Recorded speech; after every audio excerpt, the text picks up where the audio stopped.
is of course an issue for us in implant surgery, and the development of GBR, also the evolution of GBR coincidences also with the rapid increase of use of implants in a global scale.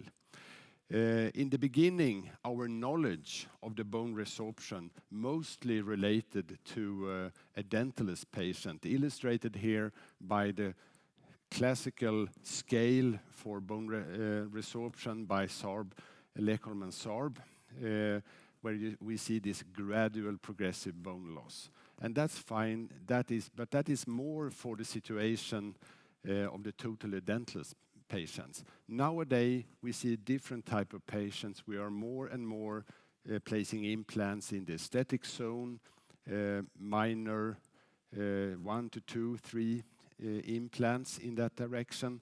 And there are other issues, biological issues to comprehend with there.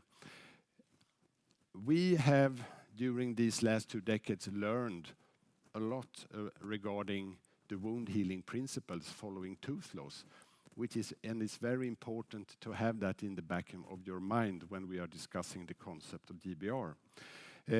First, we can give some examples of that. This is a study from 2007, where they, in a rather simple fashion, has studied the volumetric change of the alveolar process following extraction of central incisors in young patients.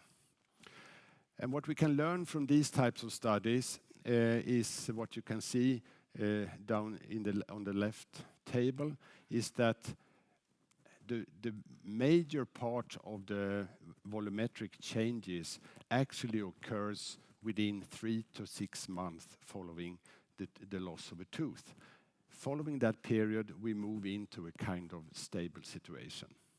What we also can learn from this study is the fact that, on the next table, that females seems to lose, in general, much more bone compared to men, to the male population.